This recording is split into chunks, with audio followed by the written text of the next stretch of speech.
అదేంటి అత్తయ్య చీర అలా కట్టుకున్నారు బాలేదు, నన్ను ఏమైనా హెల్ప్ చేయమంటారా? ఆ? నువ్వు నాకు చీర కట్టుకోవడం నేర్పుతావా? నా చీర కట్టుకునే అనుభవం అంత లేదు నీ వయసు, నువ్వు నాకు నేర్పుతావా?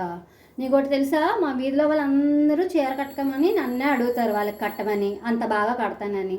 మా ఆయన ఏమంటారు తెలుసా, నువ్వు చీర కట్టుకుంటే చీరకే అందం వచ్చిందే అంటారు. అలాంటిది నా చీర కట్టుకోవడాన్ని నువ్వు ఎక్కిరిస్తున్నావా? గుడ్డొచ్చి పిల్లిని ఎక్కిరించిందంట. అలా ఉంది నీ వ్యవహారం. నీకోటి కట్టుకోవడం రాదు కానీ నా చీర కడతావంట. నేనేమన్నా నేను ఇప్పుడు అంత క్లాస్ పీకింది. ఆవిడ నాకేమేమి చెప్తారో ఒక లుక్ వేయండి. చిన్న బొట్టు పెట్టుకున్నావేంటమ్మాయి, పెద్ద బొట్టు పెట్టుకో. అలా వదిలేయకూడదు, జుట్టు చక్కగా దగ్గరికి వేసుకుని జడేసుకో, చక్కగా నూనె రాసుకో. ఆ నుదుటిని బొట్టైనా కనబడేటట్టు పెద్దది పెట్టు. జుట్టు అలా విరబోసుకొని ఉండకూడదు, మధ్యపాపుడు తీసి జడ వేసి. ఈ డ్రెస్ పైన చున్నీ లేదా నీకు? చున్నీ వేసుకో.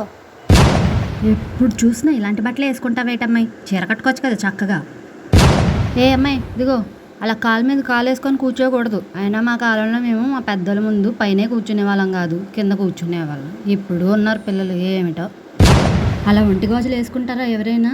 చక్కగా చేతి నిండా గాజులు వేసుకోవాలి, చేతులు గాజులు గలగల్లా అనాలి. అబ్బా అన్నీ చెప్పాలి. కాళ్ళకు కూడా ఒక మెట్ట పెట్టుకోకూడదు, ఇంకొక మెట్ట కూడా పెట్టుకో. మోరల్ ఆఫ్ ది రీల్ ఏంటి అంటే, మేడం రూల్స్ పెడతారు, పాటించరు. వాళ్ళకి మనం ఏమి చెప్పకూడదు, వాళ్ళు మాత్రం మనకి అలా చెప్తూనే ఉంటారు. Agree? Then like and comment. Bye bye.